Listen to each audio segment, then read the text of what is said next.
Judiciary as an organization, as an institution, it has completely failed the country.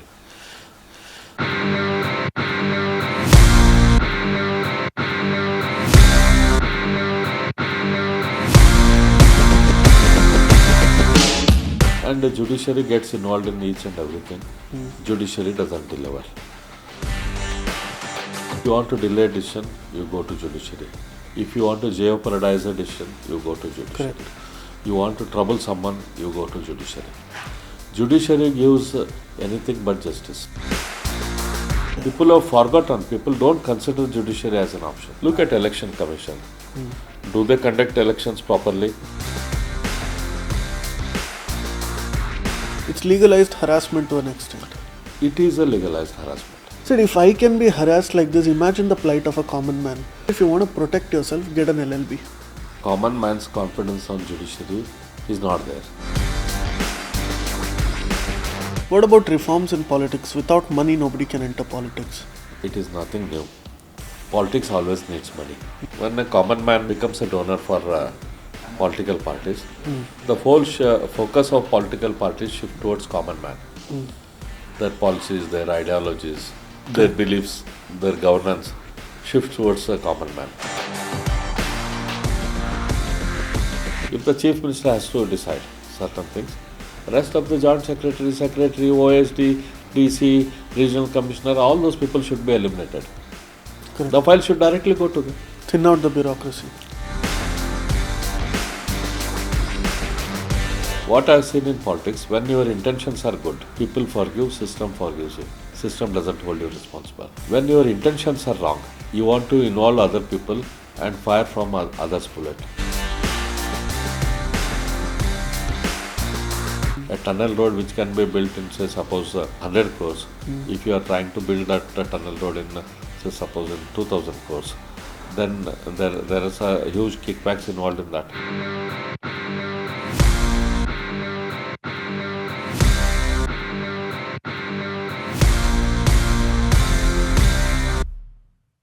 There are two things normally when we talk to politicians. Any good politician who's been elected again and again, they say that it's very important that you remain in touch with your constituents. The people themselves, probably earlier times, they were not sure what to expect from the elected representative. The whole the performance-based politics started in Karnataka during when Chandrababu Naidu became a prime minister, first time chief minister in Andhra Pradesh, the unified Andhra Pradesh, and Mr. S.M. Krishna became a chief minister in Karnataka. Right. That is the time when Chandrababu Naidu showed for the first time to the people of the country that performance is something which people should expect from a chief minister. Subsequent to that, Mr. Modi, Mr. Modi became chief minister subsequent to Mr. Chandrababu Naidu.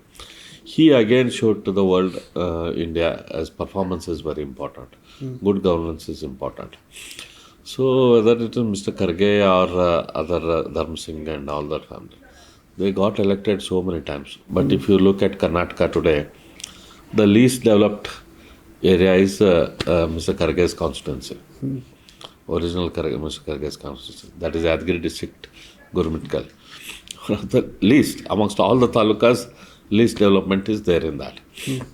Because that focus on development was never there.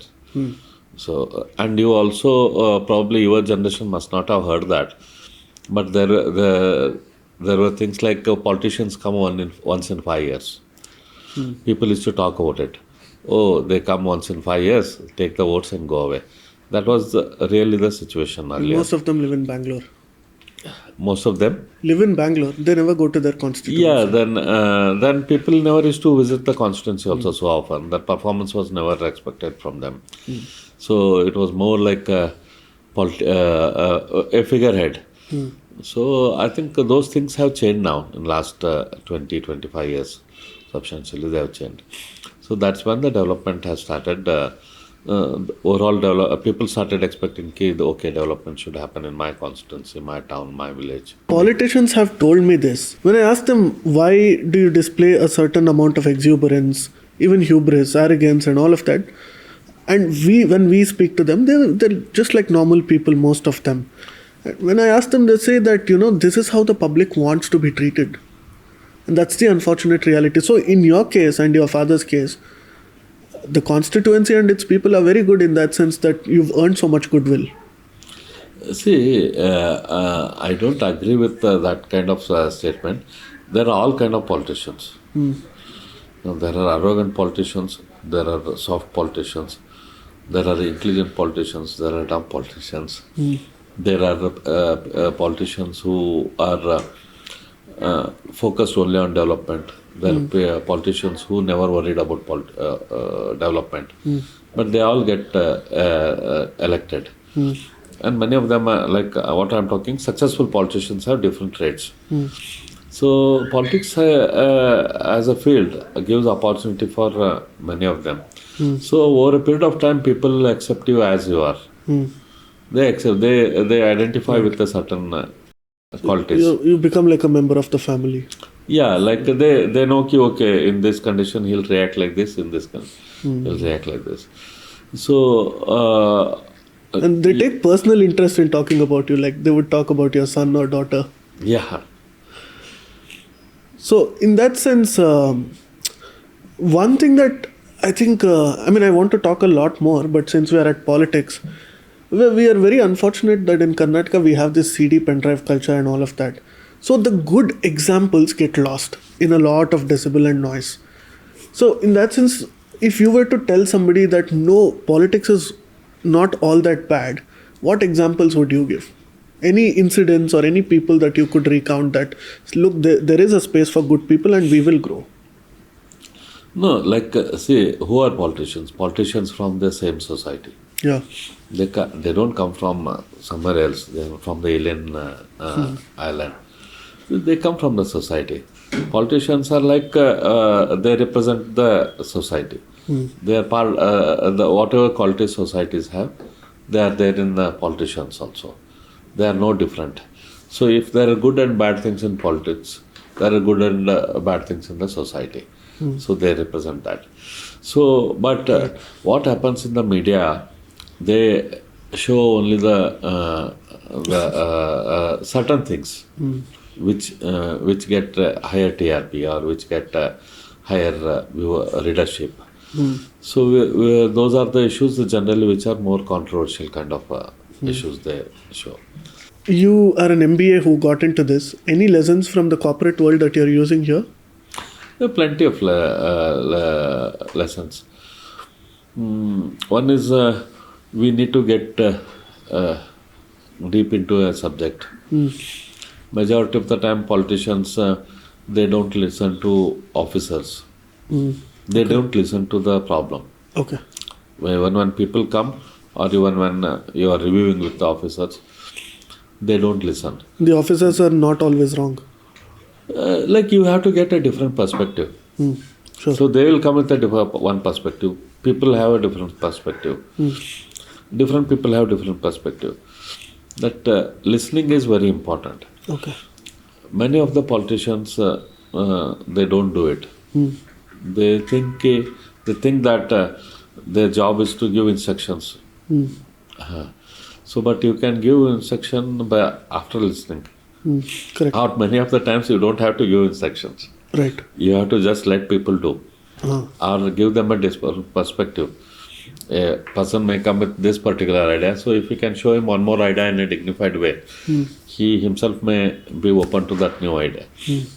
May go ahead and implement that. So that is mostly missing in many of them. And many of the politicians also are not so bothered about how it is executed, the process. So they just end up saying people, okay, it has to happen. So sometimes it works, sometimes it doesn't work. Coming to the North Karnataka question, it's if we actually look at it, there's a lot of family-owned businesses. Historically, the region has, been part of the Vijayanagara empire was also like North Karnataka. Where did we lose out the game? Even today, we have so many medical colleges, we have IITs which have come up now. But after so many, including the BJP, tried to do a few things, but largely the poverty remains, the social indices are quite low. You know what? Where are we losing this? If you see North Karnataka was the capital of Rashtrakutas. Badami was the capital of Chalukyas. Pulkeshi ruled most of part of India from that. And Vijayanagara Samrajya was in and around Hampi. So in that way, originally North Karnataka was very, very prominent. And all Bahmani sultans, one was in Bidar and there was one was in Bijapur. Things like that. So subsequent to the Marathas conquered part of northern Karnataka and up to Davangere. Then subsequent to that, they went up to Madurai. Maratha kingdom spread up to Madurai. You still today also you have Marathi speaking people in Madurai. So then part of Karnataka was part of Hyderabad. If we come to the English rule during that time, the districts of Bidar, Gulbarga and Raichur, they were part of Nizam's territory, Hyderabad Nizam's territory. The Bombay Karnataka, what we call it as, that's the districts of Bijapur, Dharwad, Gadag, Haveri, Bagalkot, Belgaum, and part of Karwar. They were all part of Bombay province, Mumbai province. Correct. Then Ballari was part of Madras province, current Chennai province. Mangalore was part of Madras province. Coorg was independent. Mysore Maharaja ruled southern part of Karnataka. Mysore was an independent state. Then there were again a huge number of samsthans within that, Jamkandi, Mudhol, Sondur. There were small independent kings, small kings spread across Karnataka. So Karnataka was almost in 21 parts before unification of Karnataka. So the parts of Karnataka, northern Karnataka and the Kalan Karnataka, they were very far off from capital, Mumbai. We were very far off from Mumbai. And this thing was very far off from Hyderabad. So they were neglected parts then. Whereas Maharaja of Mysore did a development in this part of Karnataka. So the first dam was built and electricity was brought, urban development of this thing, and industries like MSIL or sandalwood oil factory, steel, paper, you name it. Maharaja was a very big visionary. Maharaja's Mysore state had. And Mysore as a state really developed well. And there is a very typicality about British governance, which we don't, it doesn't get mentioned in the books and history. Okay. See, people used to say that the British governance was good. But actually, if you see, British developed the areas only where they lived. Correct.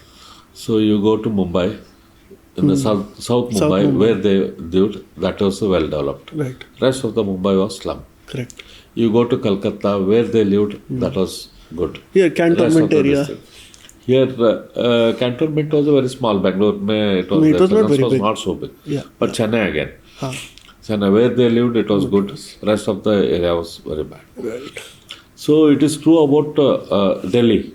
The Lieutenant's Delhi very well developed, but rest of the Delhi absolutely no development. Whereas wherever good Maharajas were there, the entire states got developed. You look at Travancore, the whole of Kerala was ruled well. Mysore Maharaja, the whole of Mysore was very well developed. Correct. He took care of all the people. Look at Baroda, the whole of Gujarat was very well developed. Correct. Patiala, Punjab, the whole of Punjab was very well developed. So wherever good Maharajas were there, the development was very uniform across the state. Wherever Britishers were there, they never cared about the areas where they were not living. We have So actually been very unkind to our royal families.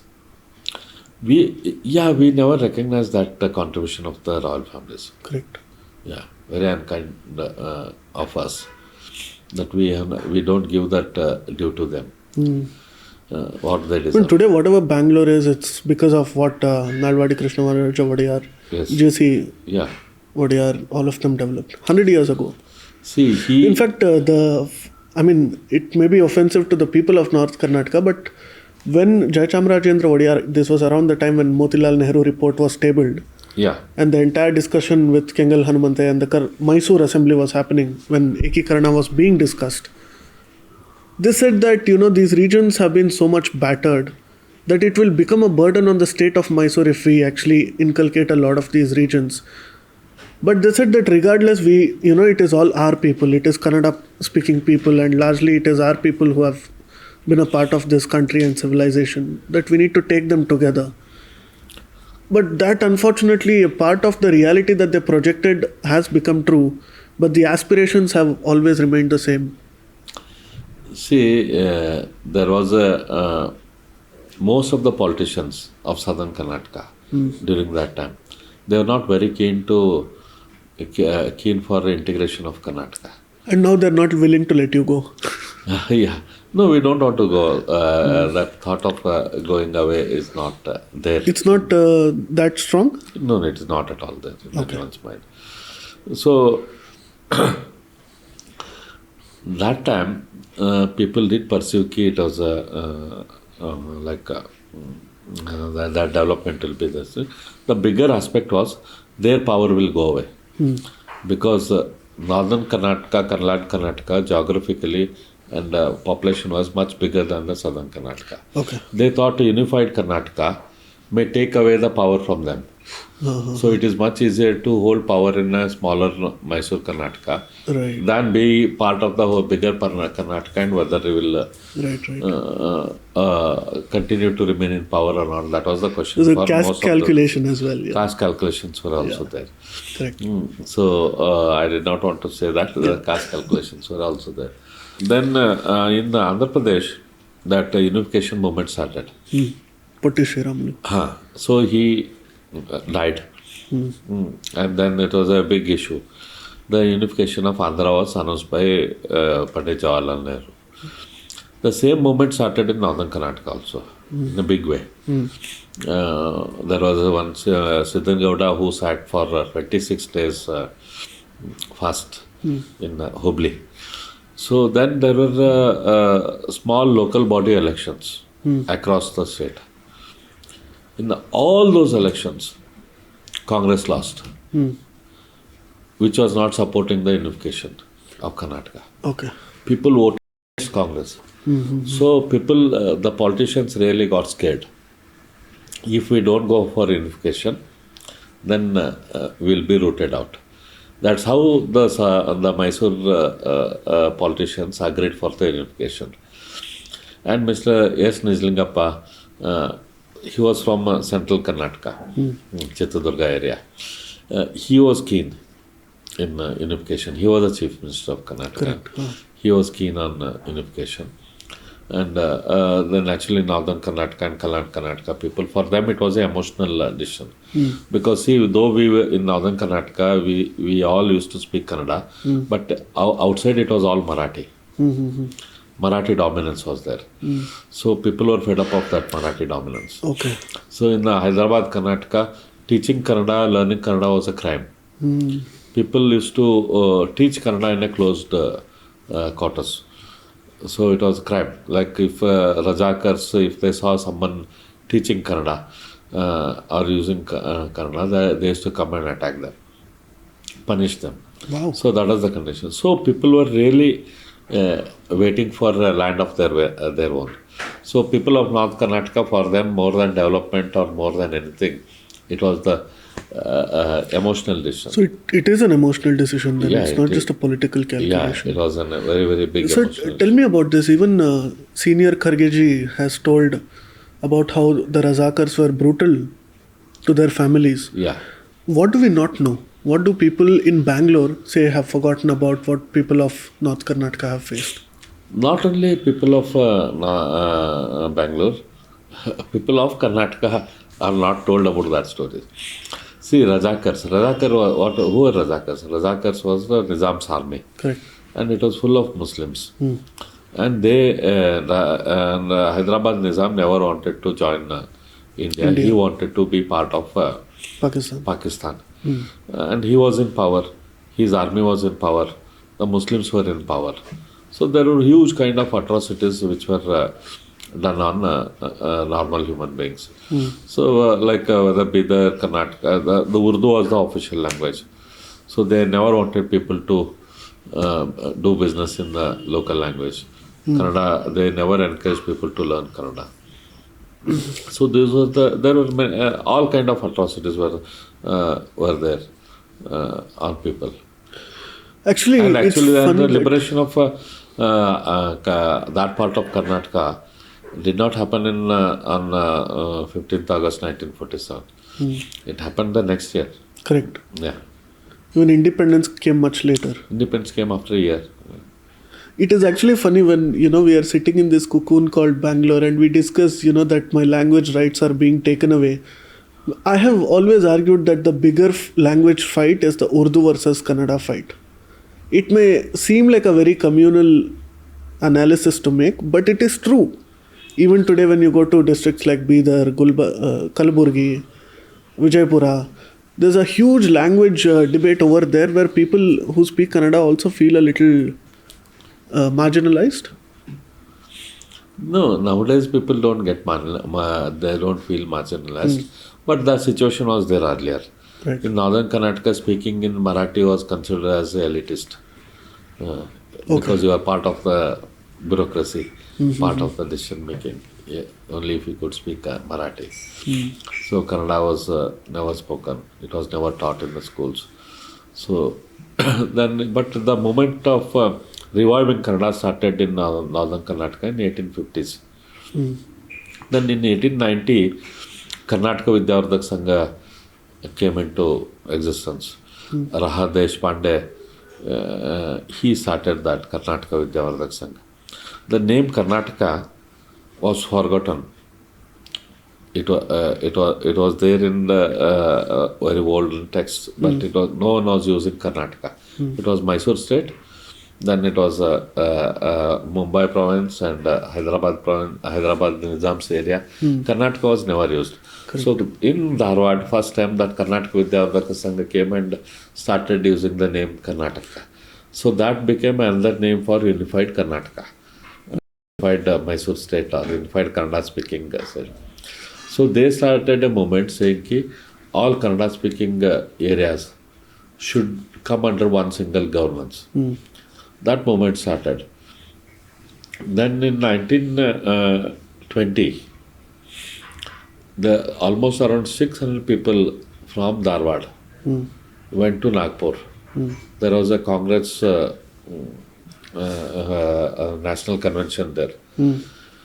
So there they went and represented Kannada speaking areas of Karnataka. Basically they were all from in and around Dharwad and northern Karnataka.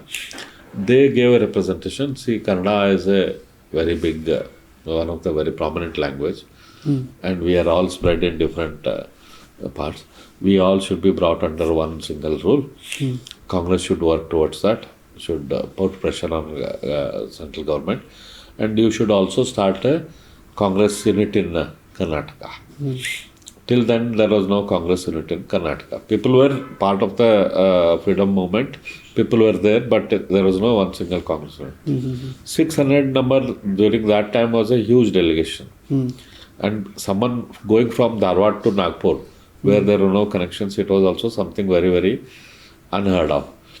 So because of this delegation, because of this pressure, the next Congress session was held in Belgaum, where Mahatma Gandhi was the president. He was president of National Congress only once. He was president of Congress Convention only once. That is in Belgaum. So 1924 convention. That's where KPCC, Karnataka Pradesh Congress Committee, was formed. Was announced. Yeah. So all because of the efforts of Karnataka Vidyavardhak Sangha. So that Karnataka name became very popular. Started becoming popular during that time. Then after 1952 also our state was called as Mysore. It's only in 1970 the name Karnataka came into Correct. existence. It was renamed as Karnataka. So this is the historical background. Then since Congress lost all the elections because leaders were against unification. So then post that election, the politicians got scared. Then there was no other option but to go in for unification. See, Hinduism has seen many kind of reformist movements. Some of the people try to say कि we Lingayats are not Hindus and we are a different religion and all. It is wrong. There are many reformists Hinduism has seen. See, when Shankaracharya came, he reformed Hinduism. Yeah. And the moment one Acharya name gets attached to a reformist, people perceive him to be a Brahminic symbol of Brahmanism. It is not so. Shankaracharya touched the field of Chandala because he wanted to tell the world that in every human being there is God. Sikh movement. Sikhs are also Hindus. Correct. That is British who wanted to take them away from Hinduism because Sikhs were the warrior community.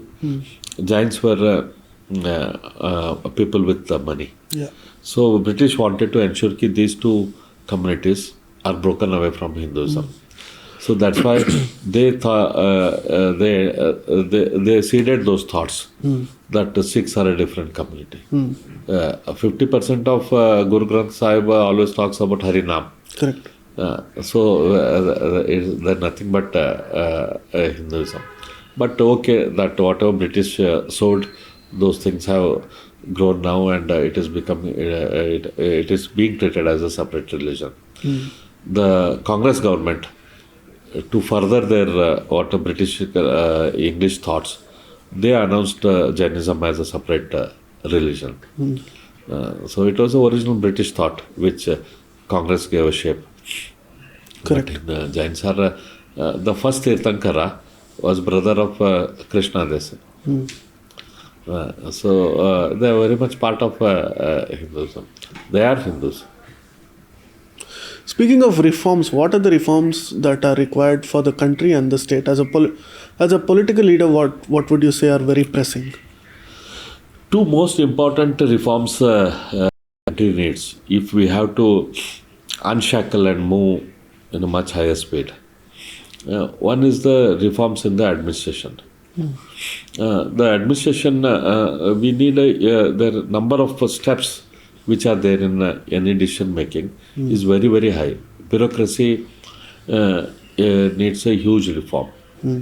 Any one single decision goes through number of files, number of tables. These number of tables are created in order to help the bureaucracy and the politicians. Because more number of tables, more number of people will become part of the decision making. More number of people become part of the decision making. All those people get benefited from that decision, which they are taking. So that in a clear sense, they all want to take money from the people during that process. Corruption increases. So if we can reform that business process re-engineering is not happening in government. So we need to have a business. What needs to be done? We need to drastically cut the number of steps. See, there are certain decisions in government. They go through 100 tables, 110 tables, 130 tables, 140 tables. Before so at every step you need to feed someone. Sorry? At every step you need to feed the mouth. At every step people see what is there in for me. So, but if you can cut down those steps, if a decision has to be taken, say suppose by Chief Secretary of a state, then why do you need all the people down below? Correct. Joint Secretary, Director, Commissioner, and the ministry, this OST, this district commissioner, assistant commissioner. The file has to move through all of them. If the decision has to be made by chief secretary from the case worker and the concerned officer, the file should directly go to chief secretary. Correct. Because anyway, in between people, they are not part of the decision making. Correct. And they are not authorized to give a decision. So okay, let the file directly go to chief secretary. From the chief secretary, if it has to come back, why should it go through all these people again, 100 tables again? It can directly come back to the concerned officer concerned. So if we can bring in 3-layer decision making, any decision should not be more than the third table, should not cross more than 3 tables. If we can bring in some bold decisions like that, if it has a decision has to be made by, say, suppose a corporation commissioner, then it should, from the concerned case worker and officer, directly the file should go to corporation commissioner. Now it goes to some 20-25 tables within the corporation. Right. So if we can cut down those table decision making, if the chief minister has to decide certain things, rest of the joint secretary, OSD, DC, regional commissioner, all those people should be eliminated. Correct. The file should directly go to them. Thin out the bureaucracy. Cut down the bureaucracy. This kind of business process re-engineering is very much required in order to make the decision making fast. Okay. And in order to ensure that delivery, the desired schemes and the decisions of the government. Even the projects are so slow, sir. Like, see, Tunnel Road, for example, if I have to give an example, whether it is bad or good is another debate. But why are you taking so much time to take a decision, involve BSG, BCG, and like 10 other people are giving opinions on it, versus look at a Mumbai where they have a war room just to clear projects, and big decisions which have been pending for 30-40 years have been cleared in 3 months. True, it is a political willingness, and if your intent. What I've seen in politics, when your intentions are good, even if you overlook certain minor things, people forgive, system forgives you. Okay. System doesn't hold you responsible. Right. When your intentions are wrong, you want to involve other people and fire from others' bullet. You want to have a BCG and fire bullet from that side. A tunnel road which can be built in, say, suppose 100 crores, if you are trying to build that tunnel road in, say, suppose in 2000 crores, then there is a huge kickbacks involved in that. Yeah. So in order to cover up your back, you are shooting someone else's. So that's why you try to bring in BCG, Boston Consulting Group, and other consulting group, other people, and then say, okay, all these people are telling this tunnel road will cost so much. It is good for the city. Okay, we'll go ahead. That's why this the whole decision. One is in order to cover up your back.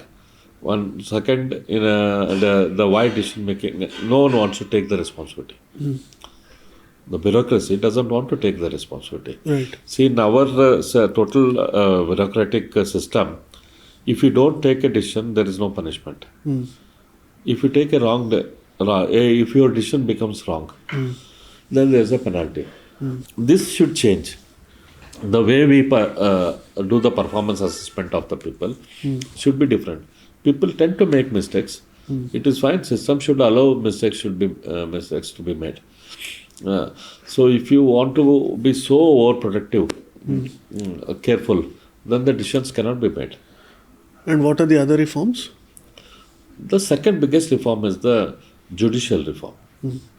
If you look at the country as a whole, there are various institutions in the country.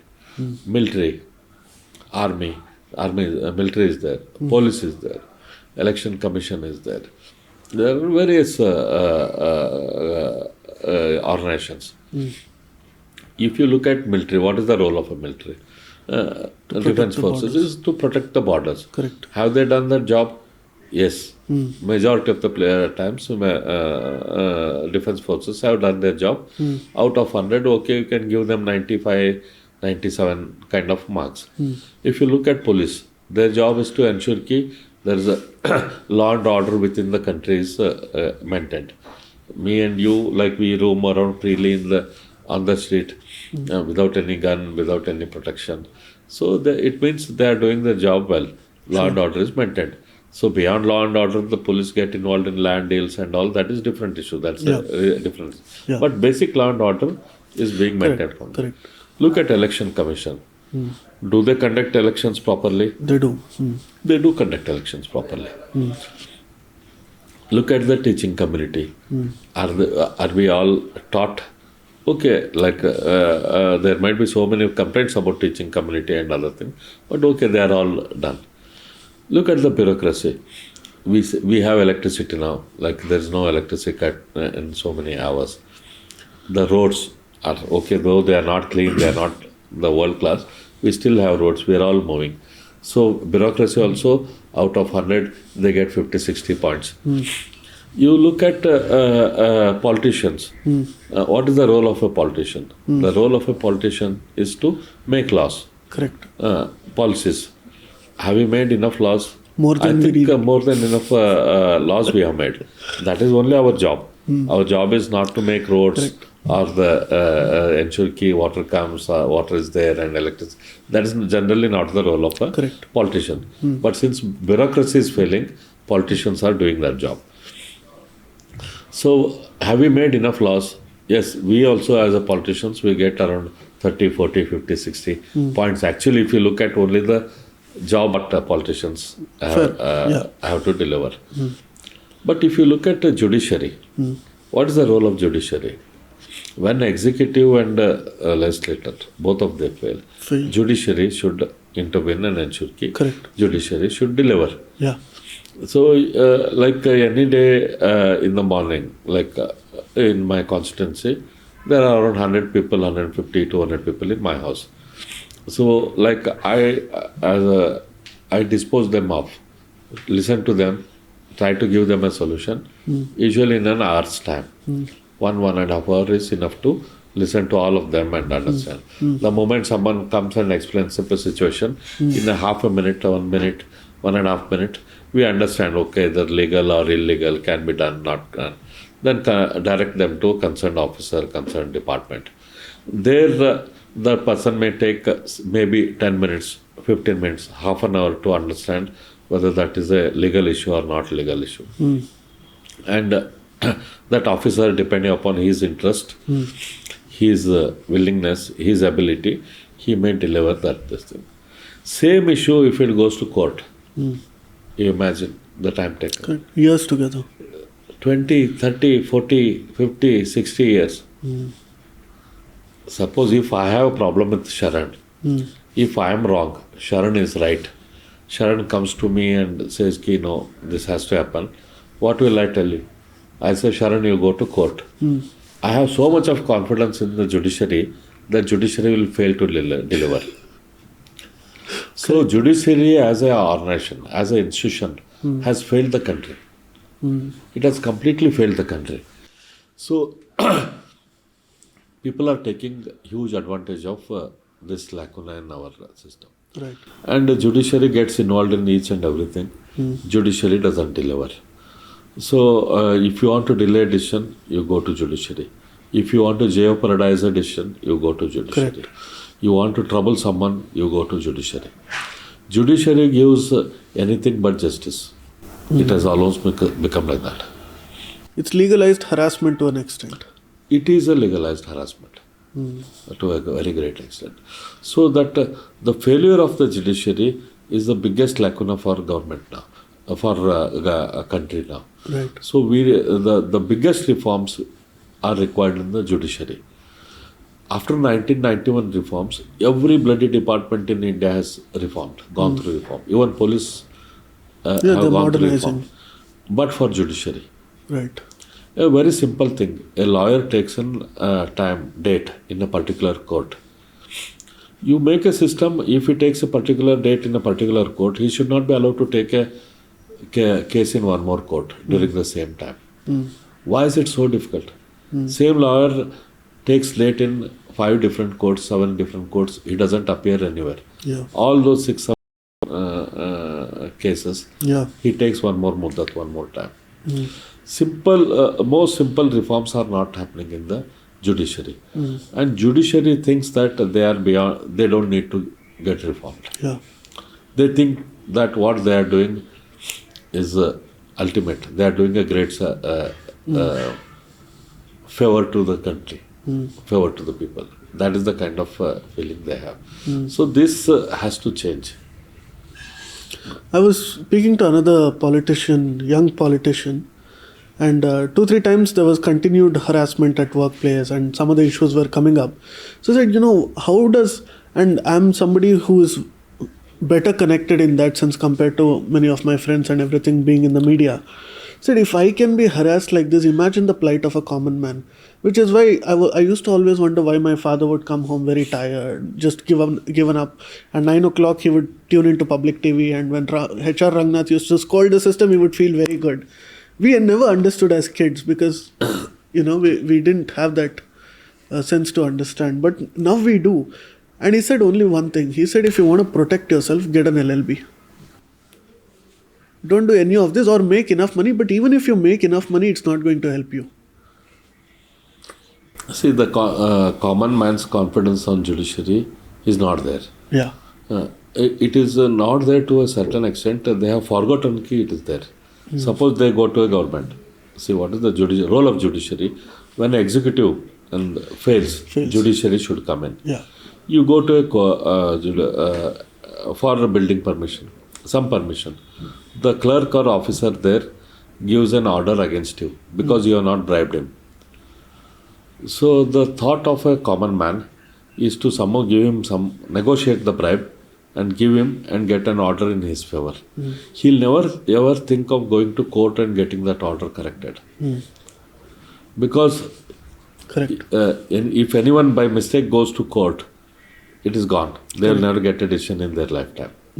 So common man doesn't even know that option is there. He can go to court and get that order corrected. So to such an extent, judiciary has failed people. Yeah. People have forgotten. People don't consider judiciary as an option. So the biggest reform required today is in judiciary. If the judiciary, if people start if that particular clerk or officer gets an order from the court in a week's time that your order is wrong, you correct it, and this is the punishment for having given a wrong order. Next time he will not do it because he knows that it will be caught and my order will be reversed very soon. And the person who goes there, he will not give the money because he knows that I don't have to bribe this person. I can go to court and get the correct order. Yeah. So now in the current context, both are not there. Judiciary is highly inefficient. Judiciary is highly corrupt. So the person will try to negotiate his corruption, the corruption rate in the executive and tries to get his work done. Right. The whole system is getting corrupted. So the clerk, one particular clerk and officer is doing that. The person sitting next to him, that clerk, will say, why shouldn't that file come to me? So they will change the system. That file goes to that person also and this person also. Instead of 1 table, 2 tables, 3 tables, 4 tables. Now in every decision, there are 100 multiple tables, 30, 40, 50 tables. Correct. In the process, corruption has gone up, decision making Delayed. is delayed, and no responsibility for the person who takes the decision. What about reforms in politics? Without money, nobody can enter politics. See, it is been always the case. It is nothing new. Politics always needs money. If you look at the story of Maharana Pratap, Maharana Pratap lost a lot after Haldi Ghati war. He was a tattered man. So during that time, Bama Shah, the Nagar Seth of Chittor, he came and helped him. He gave him, I believe, some 20 lakh gold coins and 1,25,000 silver coins. Huge money. So Maharana could take care of his army of 25,000 people almost for 12-15 years with that money. Okay. Politics always needs money. So it is not now, it is historically politics always. We need to realize that a fact. Politics needs money. So during the freedom movement, after the freedom movement, we got independence. All those freedom fighters became politicians. Yeah. And who are those freedom fighters? Majority of the freedom fighters were from a very wealthy family. Correct. Whether Mahatma Gandhi, or Sardar Vallabhbhai Patel, or Nehru, or Subhash Chandra Bose, Arvind Ghosh, all of them were from a very, very well-to-do family. They never probably envisaged this issue because there was a freedom movement. The politics needs money. Probably they never realized. So our constitution doesn't talk about the money required for politics. If there is a judiciary, courtroom, court car, court clean, the one who cleans the court hall, electricity, light, everything is paid by the government. You go to any government office, whether government car, that electricity, computer, paper printing, the attender, travel expense of a government officer, tea expense of a government officer.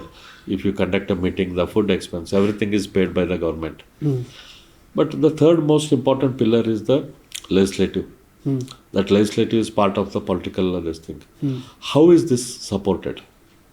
How are these political parties supported? No one talks about it. Correct. People think it is a social service. Yeah. It is not a social service.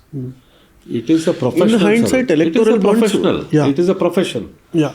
Correct. Like any other profession, this profession also needs support. This profession also needs money. Yeah. How this money is collected today? Largely from industrialists. Largely from illegal sources. Correct. And illegal. And corruption. Corruption. Why is it corrupt? Why through corruption? Because there is no legal source. And anybody who donates to a party, they're chased after. Anyone who donates to the party is also considered as a corruption. Now, if I think you're a good man, I should be allowed to donate money to you without being afraid of the consequences. Yeah, without being penalized. You should not get penalized for having donated the money. Correct. So what happens in the parties at the top level? They collect money from industrialists. Different industrialists give the money to them. But when industrialists give money to them, they also come to them for various works. Legal, maybe, sometimes illegal. But they always, that money comes with a sling.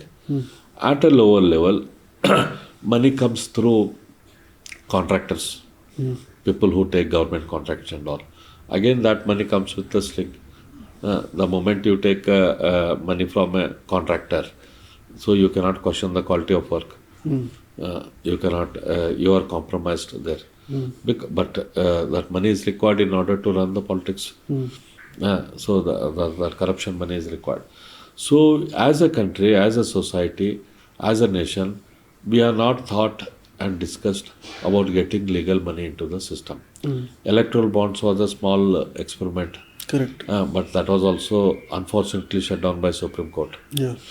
So I feel we as a country should talk and discuss about ensuring that clean money, also money without strings, gets into the politics. I have an idea. Like suppose you pay ₹1 lakh income tax per annum. So you should be given an opportunity. Part of that income tax money, whether either you can give ₹1 lakh to government as an income tax completely, or maybe 1% or 2% of that money, 1,000 or 2,000 rupees of that money, you should be able to give it to or more political parties of your choice based on their ideology and their delivery. So in that case, so you as a common citizen, depending upon that party's ideology and party's delivery, you will give money to that party. Either maybe out of the 2,000 rupees, out of the ₹1 lakh, you may give it to one particular party, or someone may get 1,500, someone may get 200, someone may get 300, some other party may get 300. In that way, you as an individual is not penalized. you don't have additional burden of giving away to any political parties. At the same time, a money without any strings is coming to political parties' coffer. The moment that money is there in the political parties' coffer, they don't have to be dependent on any industrialist or any contractor. And we'll have a communist-free India because anybody who pays income tax will never give them money. When a common man becomes a donor for political parties, the whole focus of political parties shift towards common man. Their policies, their ideologies, their beliefs, their governance shift towards the common man. Yeah. Common man's interest becomes paramount because his vote as well as his resource becomes important to political party. So I think that dimension we are completely missing in the current system. We need to have discussion, whether it is income tax, GST, all these kind of issues can be discussed, and the country should discuss and bring in this kind of just be like stakeholder management, because you're invested in the people, then you're responsible for them. Yeah, right. Then if you were to summarize a vision for the people of North Karnataka, for that region, what would you say are the most important things? As I said, we need to bring in institutions and industries. I also mentioned about what kind of industries, how tourism can be developed, how our water resources can be much utilized by focusing. Apart from that, I have a dream. The dream is not only for Northern Karnataka, it's a dream about India, and a dream about a different kind of growth centers. See, like any country which has ruled the world, always had institutions of excellence. When Alexander from Macedonia, he conquered part of the world. Before him, there were Aristotle, Plato, kind of great thinkers. They were part of that institutions of excellence which were there in Macedonia, Greek time. So probably there were war experts, there were economists, there were war engineers, the political scientists, and all kind of other leaders were there. Leader like Alexander came, he conquered part of the world. When India was really Vishwaguru, we had Nalandas and Takshashilas and all. People from all over the world came to study there. They also came to teach. When they went from here, they went thinking that Indian way of Indian culture, Indian language, Indian religious system, all those things are the best. So that's how India's culture spread everywhere. When British were ruling the world, everyone who is who of the world went to Oxford and Cambridge. They came out thinking that English way of eating, English way of drinking, English way of dressing, English as a language, English as a ruling class are the best. So they all became servants of English. So the roots were all in that English education system. What they taught, how they taught. Oxford and Cambridge's. If you look at today, US is ruling the world. So the MIT, Harvard, Stanford of US, they produce world-class minds from there. So whether it is Obama or whether it is Bill Gates, they are all from those institutions of the either Harvard or Stanford or MIT and all. The students coming out of those institutions, they hold different leadership positions in different organizations, and they have created that kind of wealth for the US. You look at this phone, says about this is 1 lakh rupees. Out of this, manufacturing country gets around 10,000 or 15,000 rupees in this, whichever is either Taiwan or Malaysia or India. The distribution and logistics people get another 10,000 rupees in that. And the 75,000 rupees goes to Apple and other patent holders of that phone. So real wealth is in that kind of innovation. So India, we should be ready for that kind of innovation, that kind of wealth creation. Correct. So you look at our universities, whether our universities are ready for that kind of this thing. No, our universities are riddled with caste and corruption. So they are all under the control of UGC. UGC is for professor by professors, by professor for professor. Right. It is the UGC cannot reform our current university system. It is very, very difficult to change the system. So I have an idea, like the idea which I discussed with various people in Sangh, and I discussed with the central minister. I also discussed with the Niti Aayog vice chairman. I gave a presentation and all. I said it is very important. We need to bring in those kind of world-class institutions of excellence to India. It is very difficult to start one university and get those kind of scholars to come and teach. So we need to create hubs, and we need to create hubs in the 5 different parts of India: north, south, west, east, and central. And these hubs should be like special economic zones. Special economic zones there were no restriction of any of the governmental agencies. So China also grew. Yeah. So we should have special education zones where UGC control is not there.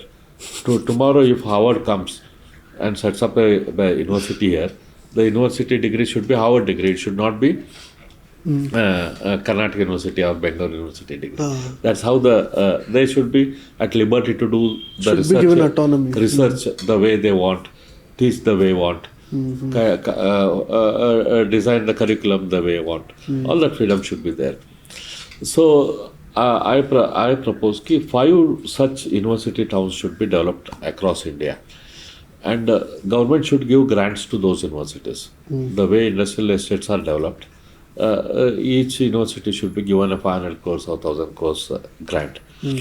Out of this 100, we should invite the top 200 universities of the world to come and set up their bases here.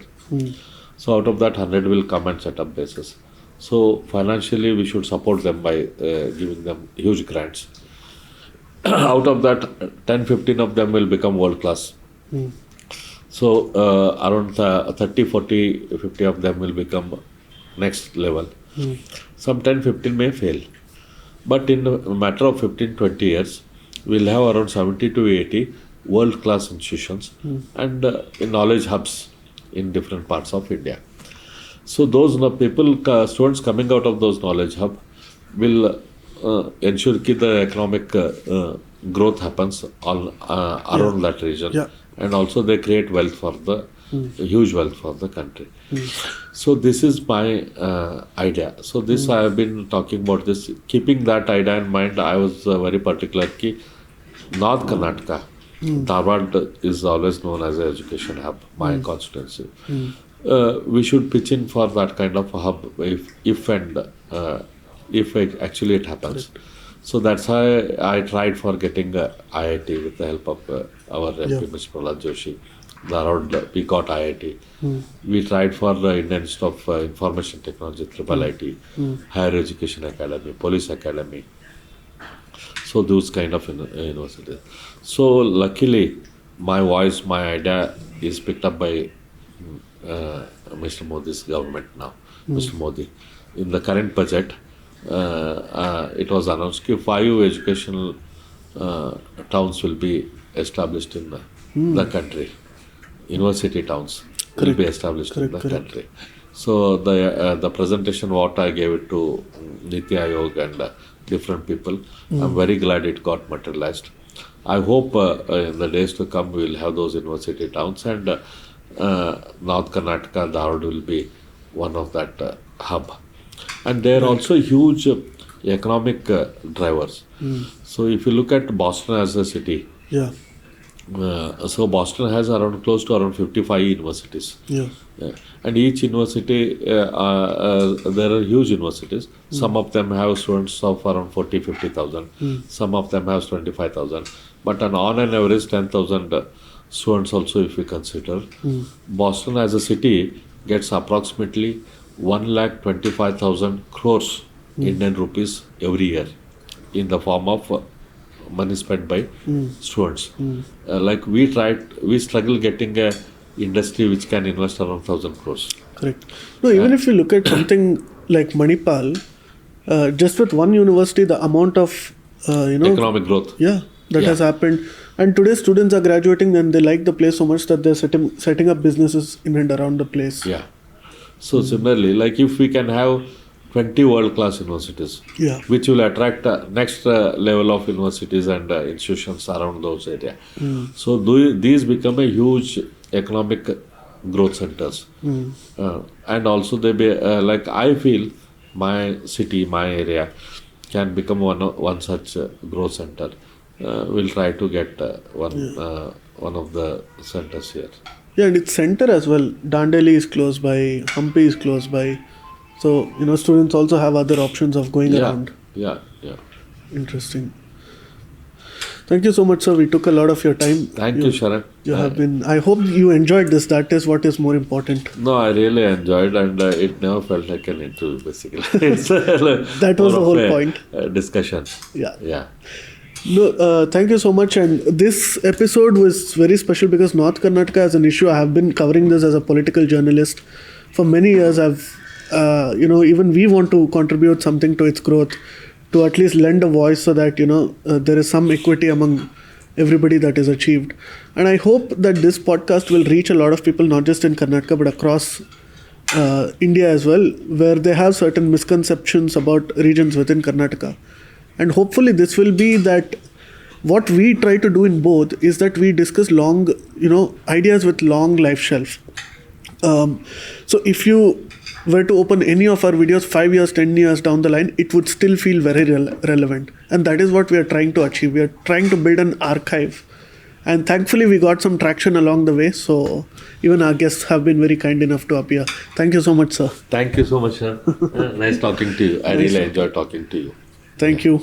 I'm sure the ideas what we discussed today, Yeah. the reforms in judiciary, reforms in bureaucracy, the kind of developmental focus what is required for Northern Karnataka, kind of industries what we can get into Northern Karnataka, my idea of university hub, institutions of excellence hub, institutions without the control of UGC. These are all certainly long-term ideas. Yeah. I'm sure if these ideas implemented, country will hugely benefit in the long term. Correct. No, and I hope more and more politicians are produced and take inspiration from people like you. Thank you. And that is what even we would like to see as public. And even the reforms in political funding.